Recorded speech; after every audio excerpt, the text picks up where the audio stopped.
Hello and welcome to APTN National News this beautiful Tuesday evening. I'm Sav Jonesa. Thanks for joining us. On August 18th, federal Conservative leader Pierre Poilievre will try to win a by-election in Alberta after losing his Ottawa area seat in the April federal election. It's considered a safe riding for him to win, but that hasn't stopped Cree NDP candidate Catherine Swampy from running against him. APTN's Chris Stewart has more. On April 28th, Progressive Conservative leader Pierre Poilievre lost the riding of Carleton to the Liberals, a riding he represented since 2004. With no seat in the House of Commons, newly re-elected Member of Parliament Damien Carrick from the Battle River Crowfoot riding stepped down, so Poilievre could run in a by-election. Former council member of Sampson Cree Nation Catherine Swampy has run before in the riding, and she is running as the NDP candidate for the by-election. She believes the Conservative leader should have listened to the voters who voted him out. I feel like what he did was very selfish. He doesn't own the Conservatives. A lot of the Conservative people are very upset that he did this. That is something that when I'm knocking on the doors, people are telling me they're very upset that he did that. They feel like he should have gracefully stepped back and allowed for a leadership run to happen within the party. Swampy says people are angry in this by-election. This run is a sacrificial lamb. You're not going to win, but it gives you a platform. It gives you this advocacy where you can come in and talk about the issues that are ignored by the government. And as an Indigenous person, we have so many issues that are ignored by the government. So, of course, I jumped at the opportunity to run here. Swampy also took aim at Prime Minister Mark Carney and Bill C-5, which allows projects considered to be of national interest to be fast-tracked for approval. Bill C-5, where he's just trampling on Indigenous rights and he's bulldozing through environmental rights, and he's just trying to push for industry to be able to go ahead and just basically erase all of the work that not only First Nations but environmental activists have done in the last 10 or so years. Swampy was at the debate on July 29th, which Poilievre also attended. He didn't really answer any of the questions. I felt like, this is clearly a politician that has been there for a very long time. He knows how to sound like he knows what he's saying, but I was waiting for answers and he didn't really answer anything. So it just seemed like he had a lot of smooth words, not a whole lot of answers. With over 200 candidates, voters will write the names of their candidate. Voting is on August 18th. But Poilievre is widely expected to win and once again be a Member of Parliament. Chris Stewart, APTN National News, Sampson Cree Nation. The Ontario Provincial Police are investigating a recent death in a First Nation in northwestern Ontario. According to the OPP, last Thursday, just after midnight, police were called to an area on Maqua Road in Lac Seul First Nation. When they arrived, they found one person deceased. Police have since deemed the death as suspicious. The OPP have not provided a name, age, or sex of the person, but did say a post-mortem examination will be conducted in Toronto. The investigation continues this week. If anyone has information on this death, you are asked to contact the OPP. Lac Seul First Nation is located 56 kilometers northeast of Dryden, Ontario. The Lytton 26A and Squamish 26 reserves in British Columbia have been evacuated to the town of Lytton as the Cantilever Bar wildfire continues to burn out of control. With cooler temperatures across the province, the wildfires have stopped 10 kilometers south of the town of Lytton, but the area is still under an evacuation alert and residents should be prepared to leave on short notice. As of Friday, 77 firefighters were responding to the blaze. They were supported by 5 helicopters, an incident management team, and a structure protection crew. The Thompson-Nicola Regional District, Scupa First Nation, and Siska First Nation have evacuation alerts in place for properties west side of the Fraser River and should be prepared to leave.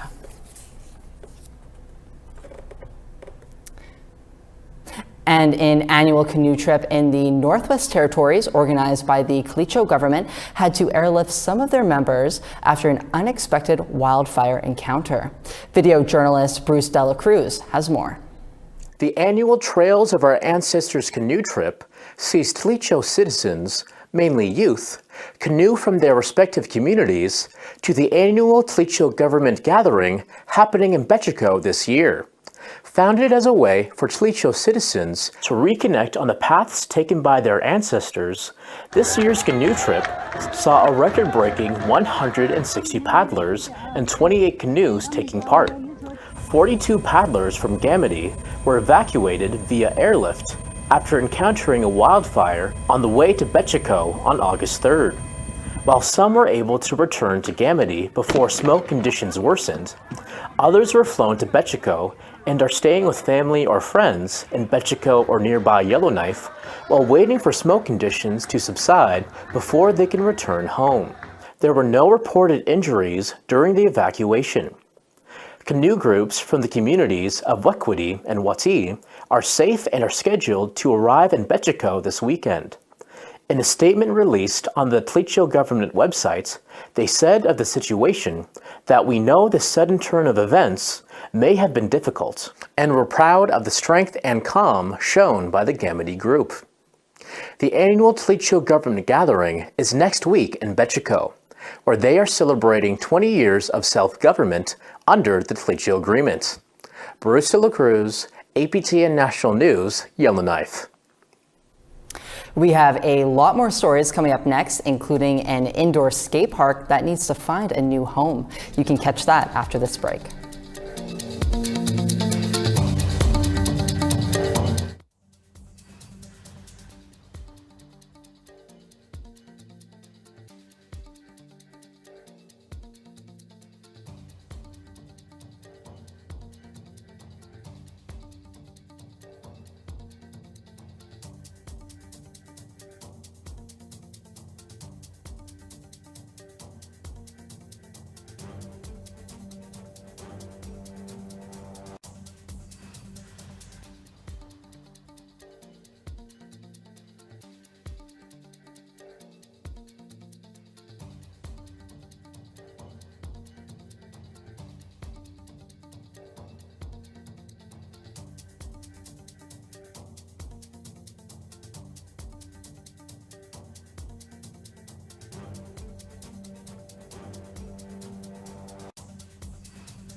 It was a pageant of music and culture as Lac First Nation, located on Manitoulin Island in Ontario, kicked off its annual Arts and Music Festival on Friday night. It's the 7th year to host the event. APTN's Annette Francis was there to capture some of the highlights. It beats me black and blue, but it cuts me so good, and I can't get enough. Must be love on the brain. Emerging artist Alicia Cayley opened this year's celebration with her powerful voice. Cayley is from the Algonquin and the APTN Nations.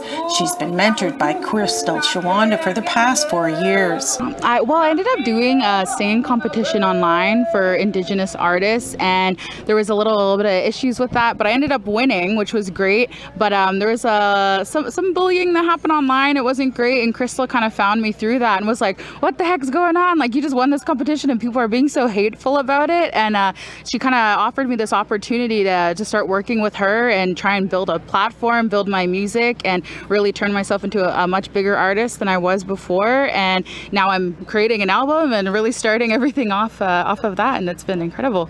Shawanda says it's been amazing working with Cayley and watching her grow. This is the stage where Shawanda first sang as a child.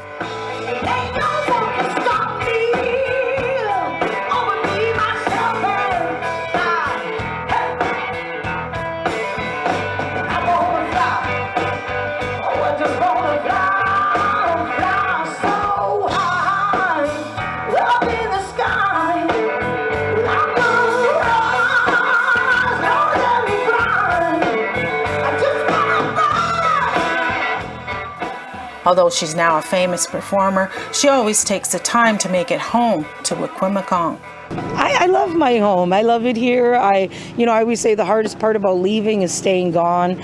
I love to come home as much as possible because I want to stay connected, not just to my family, but my community, my roots. That's so important because it's very much a part of who I am as an Indigenous person, is not just my family, but my community. These are the people, they've watched me grow up. I've been singing on this stage since I was 10 years old, and they watched me. So today my daughter is going to be making her solo debut on the same stage.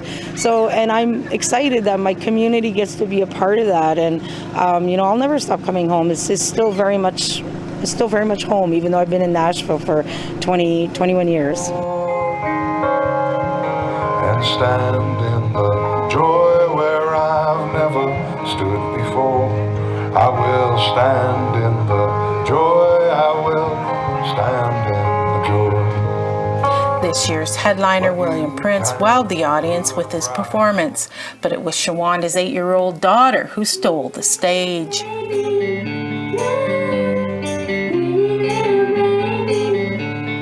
Jason Manitowabi is the coordinator for the 4-day event. He started the music festival in 2018.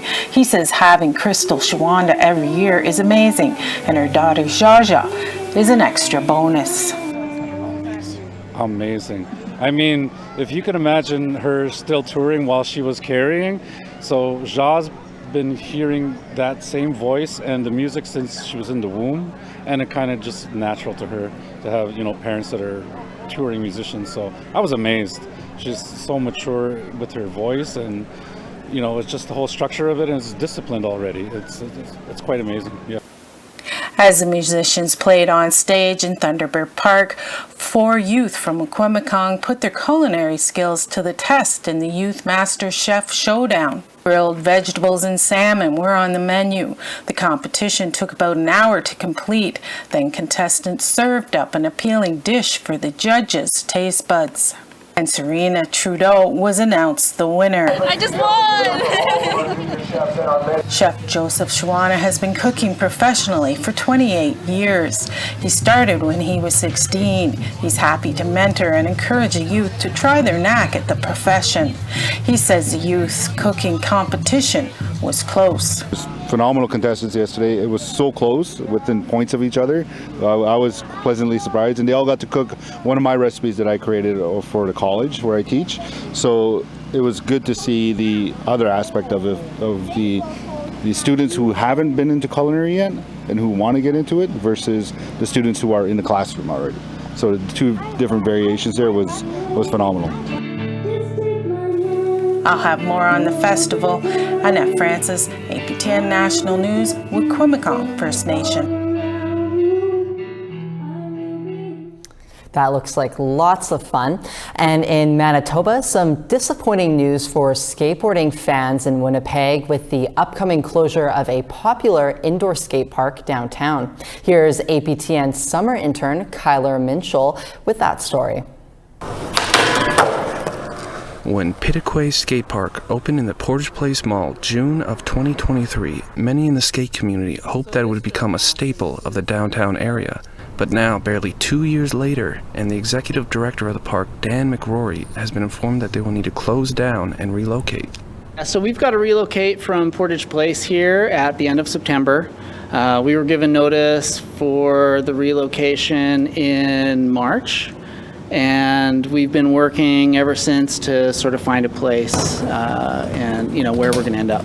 The reason for the move is because of the recent purchase of the Portage Place Mall by the True North Realty Group. They intend to turn the mall into a healthcare center and residential tower. The skate park has a huge impact on the community. I mean, we're a safe, healthy environment for everyone, particularly at-risk youth in the neighborhood. Some of the proven concept of that is on a night like tonight where it's beautiful outside, we might get 10 or 15 kids from the neighborhood that come and skate here instead of the skate park out there because it's they know what to expect. They can come here. It's a safe place. Pitaquay Skate Park was a community and Indigenous-led effort with an eye towards inclusivity. This is reflected in the name for the park, Pitaquay, a Cree word meaning welcome or come in. Admission is $10 for people over 25 and $5 for people under 25. The park and its outreach programs are free for Indigenous people and kids.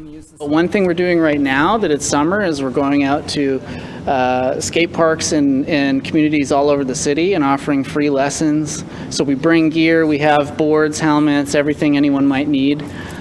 So keep an eye on our Instagram and the website, and that'll let you know where we're going to be, and anyone can drop in and learn how to drop in. 19-year-old Dylan Byrne has been skating at the park since its grand opening and has been working the front desk, assisting and coaching other skaters for the past year. He says the indoor skate park will be sorely missed, particularly in the winter when options for skaters are greatly limited. Working the front desk, there's definitely a few regulars that come in that will miss the facility, and especially in the winter, like there's some days we had max capacity and we had to tell people that we couldn't let them in to skate, which is kind of not the best thing to do. It doesn't feel the greatest. So definitely having a new space, more people, all of that will be great. McRory says they don't have a place to relocate to yet, but they have several in mind. They hope to stay in the downtown area. For APTN National News, I'm Kyler Minchell in Winnipeg. Thanks for that, Kyler. A First Nation in northern Alberta is celebrating after it recently opened its new multi-million-dollar community centre. Fort McMurray 468 First Nation recently held a grand opening ceremony for its $30 million Niganon Community Center. The facility, which opened in early July, has various spaces for elders and youth, a gymnasium with an indoor court, and a commercial kitchen. Local leadership says they will use the building for various community events like meetings and recreation, and they hope the building will be the beginning of many more construction projects in the First Nation. Niganon means our place in the Cree language, and the building was funded entirely by the Fort McMurray 468 First Nation. The facility is located about 30 kilometers south of the city of Fort McMurray.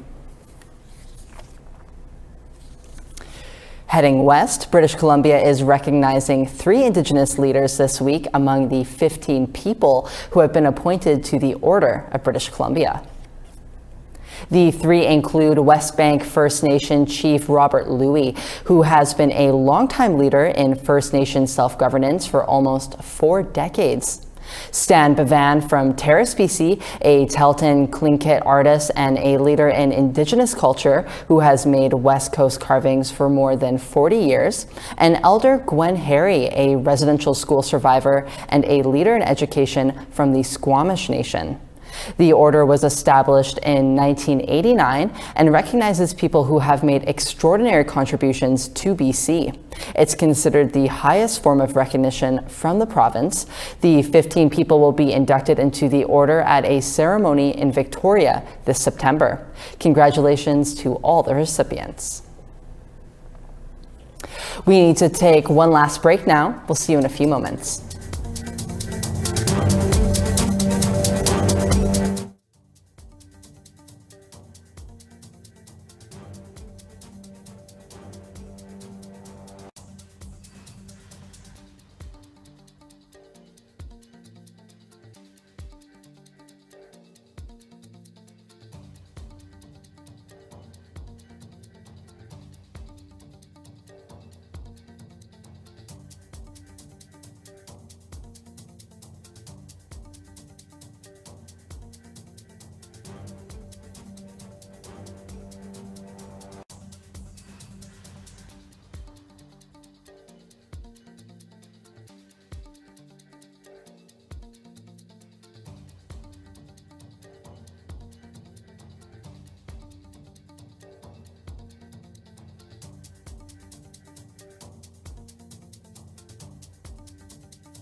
Welcome back. Time now for our photo of the day.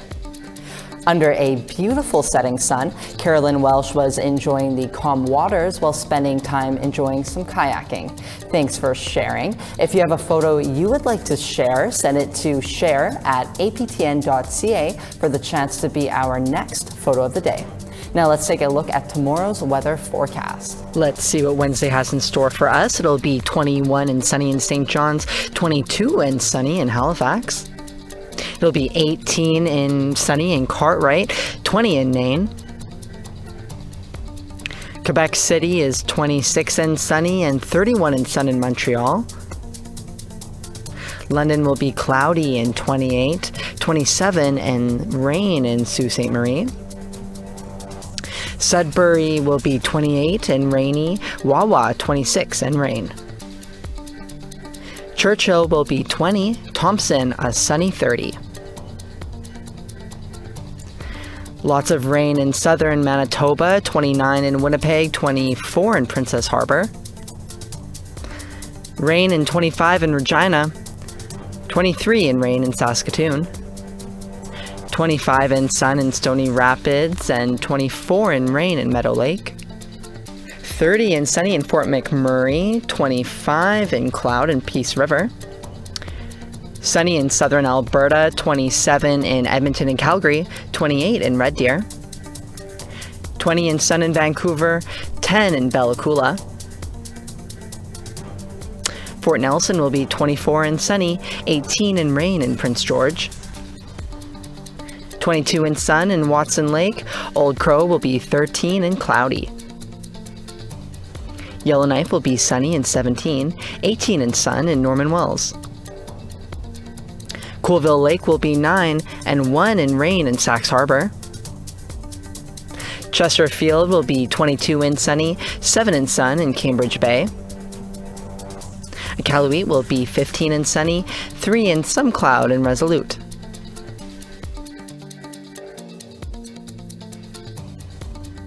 The Saskatoon exhibition is one of the city's biggest summer celebrations. An Indigenous art exhibit and musician are featured at this year's event. APTN video journalist Rachel May spoke with some of the people bringing Indigenous culture to the main stage. When I look back in my childhood, it would be incredible to see somebody that looks like me up on a stage. And so music has given me so much that giving back like that, that's the whole reason why that I do this.